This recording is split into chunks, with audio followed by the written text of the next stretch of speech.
Is animation career dying? There are so many layoffs happening. All the major studios are actually laying off a lot of artists. What is going to happen with the animation industry? Is animation career actually dying? Let me tell you.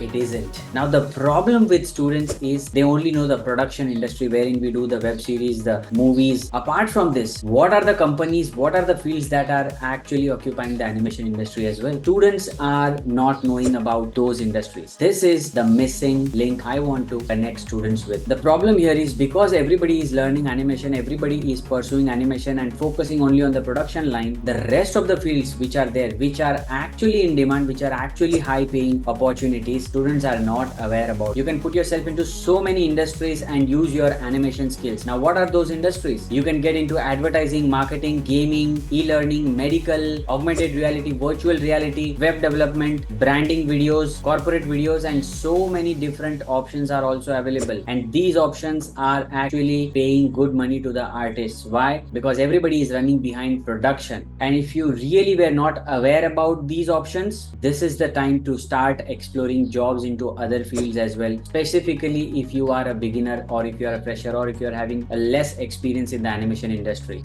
If this was something new for you, share it with your friends, drop a comment and follow me for more such videos.